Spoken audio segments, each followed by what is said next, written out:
Olá! Hoje a gente vai mergulhar na história de um dos impérios mais impressionantes e bem organizados da África Ocidental. Vamos falar da ascensão e da queda do grande Império Songhai. Para começar, é só olhar a dimensão disso aqui. No seu auge, o Império Songhai não era apenas enorme. Ele era literalmente o coração pulsante do comércio, a grande artéria que conectava a África subsaariana ao norte da África e a todo o mundo mediterrâneo.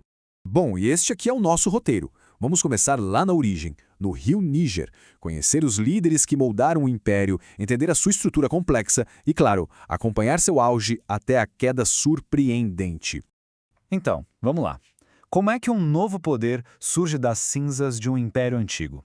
A história do Império Songhai começa exatamente nesse ponto. O ponto fundamental aqui é que o Império Songhai não apareceu do nada, sabe?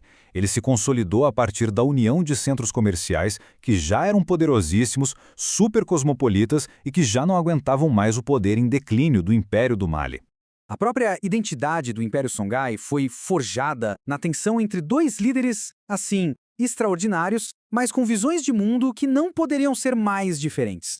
Primeiro, temos Soni Ali, o Grande. Pensem num gênio militar. Em quase 30 anos, ele usou sua cavalaria e uma frota de barcos no rio Níger para transformar o pequeno reino de Gal em um império gigantesco, com conquistas que pareciam não ter fim.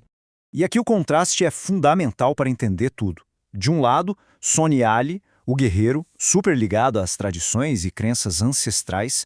Do outro, o sucessor dele, Askia Maomé, um cara totalmente diferente.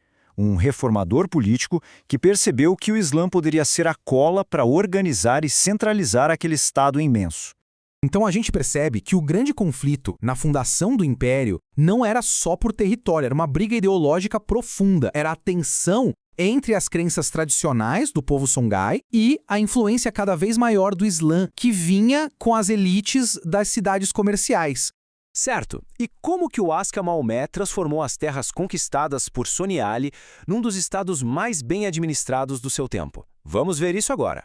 Com a dinastia Askia, o império virou uma verdadeira máquina de administrar. Deixou de ser só um amontoado de reinos conquistados para se tornar um estado moderno, com uma cadeia de comando super clara, burocracia e um exército profissional para manter a paz e a ordem.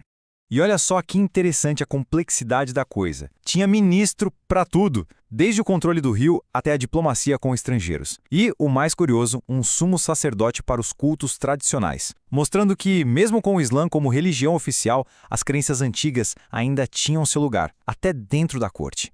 A existência de um Senhor das Águas, um dos cargos mais altos do império, mostra o quão central o rio Níger era para tudo. Não era só uma fonte de água, era a principal rodovia para o comércio, para a comunicação e, claro, para o poder militar. A riqueza do império vinha de dois mundos que viviam em paralelo. Nas cidades, uma economia super vibrante, ligada no comércio internacional de ouro e sal. Já no campo, a vida da imensa maioria da população, baseada na agricultura de subsistência, na pesca e no pastoreio ao longo do Níger.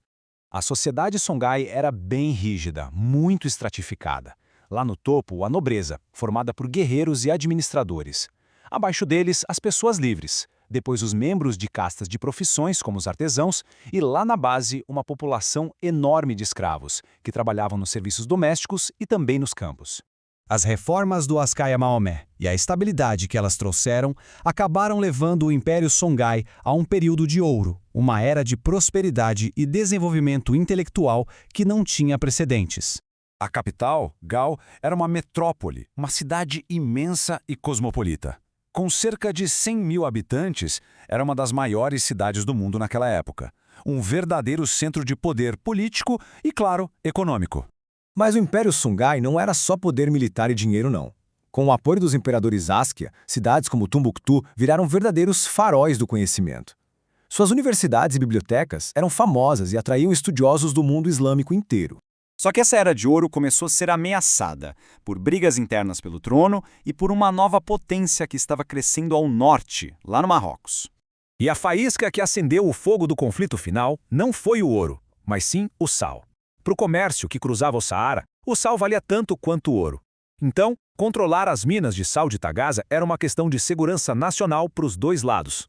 Em 1591, o sultão do Marrocos, decidido a tomar o controle das rotas comerciais de vez, fez uma aposta arriscadíssima.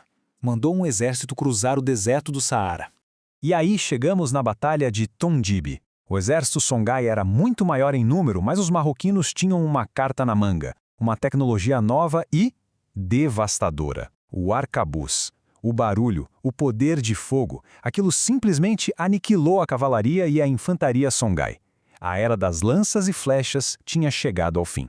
O colapso desse império gigantesco em uma única batalha é uma daquelas lições duras da história, né? Mostra como uma vantagem tecnológica pode de repente acabar com séculos de poder, de tradição e de cultura, mudando para sempre o equilíbrio de forças de uma região inteira.